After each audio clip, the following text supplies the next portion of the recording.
rentre pas dans l'équipe de France comme ça. On ne se retrouve pas dans la sélection par hasard. C'est énormément de sacrifices, c'est des jours et des jours et des nuits d'entraînement, c'est des absences familiales, c'est des sacrifices. Faut le savoir, c'est des humains. C'est des humains. Même s'ils ont des belles voitures et des belles chaussures, ça reste des humains. Ils rentrent dans la douche sans leur voiture. C'est des sportifs. À partir du moment où on leur demande d'autres choses, il faut prendre ses responsabilités. Voilà. À la base, ce n'est pas des conférenciers. C'est des gens comme vous et moi, enfin, comme d'autres personnes. Parler devant une caméra, calculer ses propos, faire attention à sa sincérité, faire preuve de diplomatie, de tact. C'est surtout un manque de communication. Et moi, je trouve que quand je parlais de cohésion derrière le groupe, les médias en font aussi partie parce qu'ils influencent le public. Voilà. Alors s'ils faisaient preuve de plus de compassion, plus d'empathie envers des jeunes gens qui comme l'a très bien dit Akhenaton, sont tirés très tôt de leur univers familial, ils sont livrés à eux-mêmes, ils se retrouvent avec des sommes énormes à un âge où on peine à trouver son premier boulot. Excusez-les d'être un peu déstabilisés, faut les comprendre quoi. C'est pas des énarques qui ont été formés pour s'exprimer. Donc il faut tenir compte de ça. Et moi ce que je dirais c'est que bien sûr il faut mettre de l'eau dans son vin, mais avant tout il faut nous faire rêver. C'est plus facile à pardonner. Être du côté de l'équipe, c'est être du côté de tout le monde. Parce que c'est lorsque... Qu'est-ce qui s'est passé? Je crois que c'est à la dernière Coupe du Monde ou l'avant-dernière Coupe du Monde où le monde entier a été choqué du manque de solidarité qu'il y avait dans le pays. Ah, c'était très vilain. C'était très très vilain. Je vois des équipes qui sont perdues d'avance et qui ont tout leur pays derrière eux, même pour un match, même pour 2 matchs à jouer dans la Coupe du Monde. Et je trouve ça beau, je trouve ça flamboyant. C'est-à-dire que même la défaite est belle. Et c'est ça le plus important, c'est que le retour à la maison soit beau et fasse preuve de solidarité, de cohésion, d'union, de force. Est-ce qu'il faut tartiner encore avec des arguments? C'est toute une histoire qu'il faut encore connaître. Voilà. Et l'équipe en est là pour en témoigner. Alors moi, tout ce que j'espère, c'est que tout le monde va rester derrière, coûte que coûte.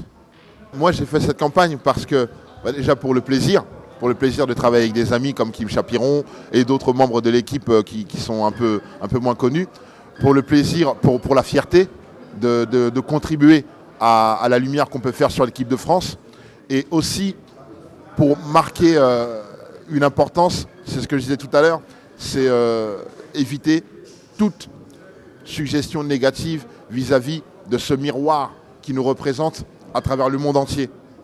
C'est ce que je répète sans cesse, c'est que on ne s'en rend pas compte à quel point ce que représente cette équipe est important, surtout en ce moment, où la période n'est pas très très facile et on peut s'accrocher à quoi qu'il en soit, quoi qui puisse être lumineux pour rêver un peu. On a besoin de ça. Je veux dire, c'est quelque chose... Et puis hier, c'était la Coupe du Monde qui était en jeu.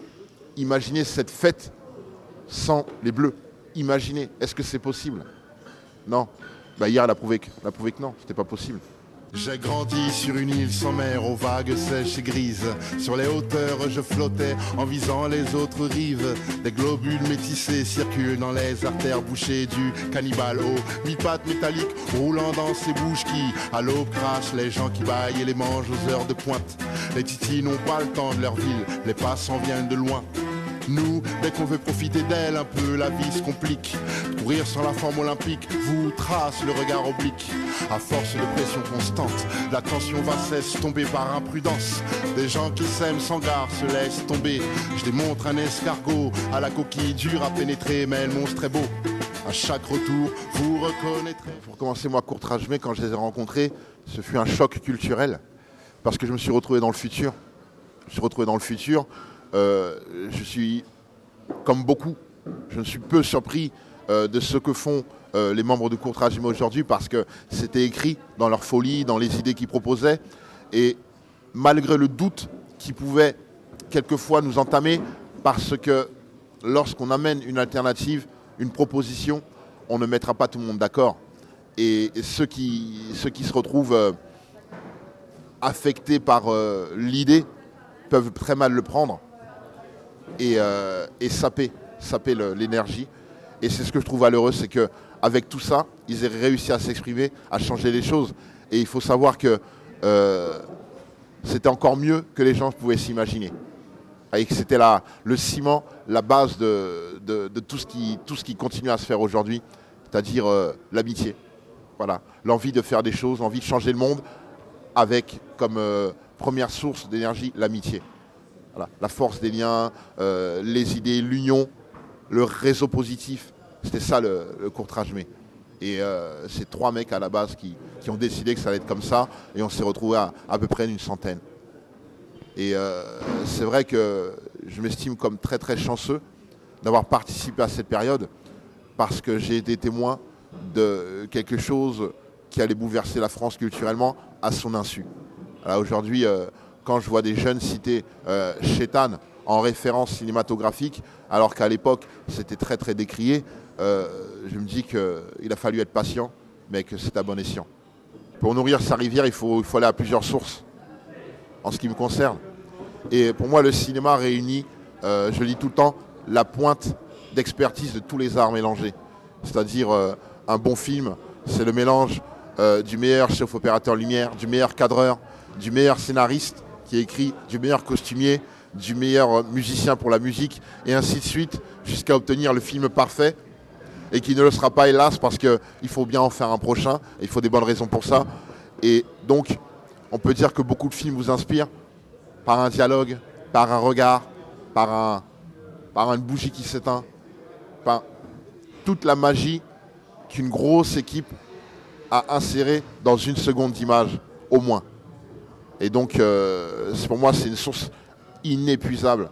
C'est pour ça qu'on peut regarder un film plusieurs fois et continuer à le redécouvrir indéfiniment, parce que ça demande tellement de temps, tellement de travail, tellement de monde pour réunir des images avec des bonnes paroles et une bonne lumière que forcément on peut relire, regarder, revoir et continuer de découvrir. C'est pour ça que le cinéma, pour moi, c'est encore ce qu'il y a de plus fort en termes d'expression, de plus extrême et de plus fort. On attendra toujours un nouveau film. C'est-à-dire aujourd'hui, on n'attend plus de nouvelles chansons comme jadis, mais on attendra toujours un nouveau film de la même manière, avec autant de véhémence. Panam, Panam, Panam, Pam, Pam, Panam, Panam, Panam. Une créature de bitume, sa voix ferrée te crie dessus, chuchote au marteau piqueur, les petits cœurs sont des fissures, le temps se divise par 4 dans son œsophage. C'est lui la bête, mais c'est nous qui sommes en cage. Sans changer de taille, il grossit au risque de serrer sa ceinture jusqu'à déchirer le périphérique. Mais moi qui ai connu toutes les périodes où on a donné le rap mort d'avance, mort cliniquement, mort artistiquement, je peux être heureux. Je peux être que heureux de tout ce que je vois aujourd'hui. C'est ce que je dis, il y a du rap pour toutes les couleurs, il y a du rap pour tout le monde, il y a du rap pour les gens fâchés, pour les gens doux, il y a du rap pour les filles, il y a du rap pour les enfants, pour les vieux, pour les gens de mon âge. Que demander de plus, sachant que le niveau de qualité du rap aujourd'hui est beaucoup plus élevé qu'alors. Le niveau d'exigence, dire que demander de plus, on en écoute, c'est de moins en moins redouté, c'est de moins en moins mis en doute. Et ça reste toujours aussi fascinant spectaculairement, même après tout ce temps. Et surtout, aujourd'hui, il y a un rap transgénérationnel, chose qui était impensable il y a quelques années. Un rap qui traverse les générations et qui parle à toutes les générations. Ça apporte de la diversité. Voilà, je veux dire, moi, je ne pourrais pas faire ce qu'Aris fait et vice-versa. Et c'est ce qui est bien, ça s'appelle l'originalité. C'est que chacun amène sa pièce à l'édifice et ça ne fait qu'un immeuble plus grand. Moi je suis parti d'une petite maison, d'une petite cabane et j'aurais jamais imaginé me retrouver dans une ville un jour, et c'est ce que je sens. Dans telle maison vous trouverez tel style, dans telle maison on tisse de telle manière, et il y a toujours un public devant la porte, et c'est ça que je trouve ça beau. Et puis même le public peut changer de porte selon son humeur et selon son âge, parce qu'on évolue tous. Voilà. À un certain âge on va écouter tel rap et puis le temps passe et on a besoin d'autre chose. C'est ce qui est intéressant. Donc plutôt que de comparer, je préfère additionner, parce qu'on sera tous concernés par la même somme. Quel que soit les goûts personnels, hein, bien sûr.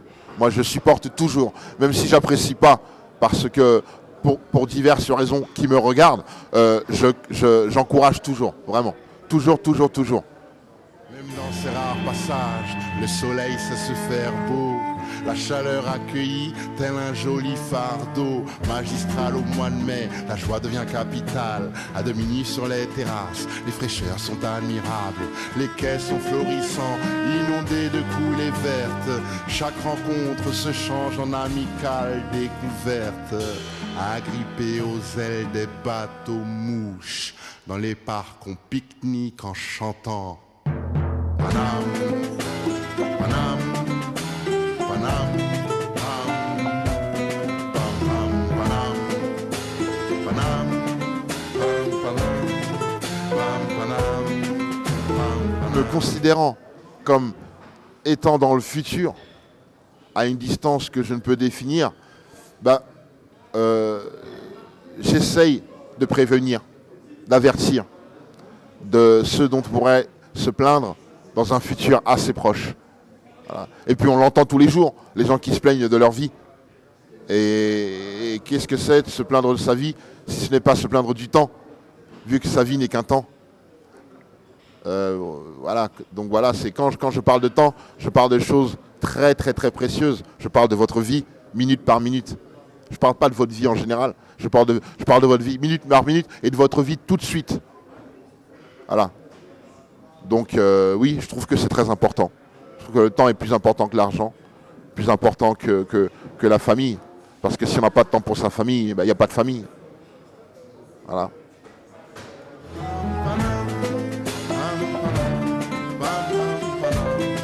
Ah Marc, j'ai bien répondu.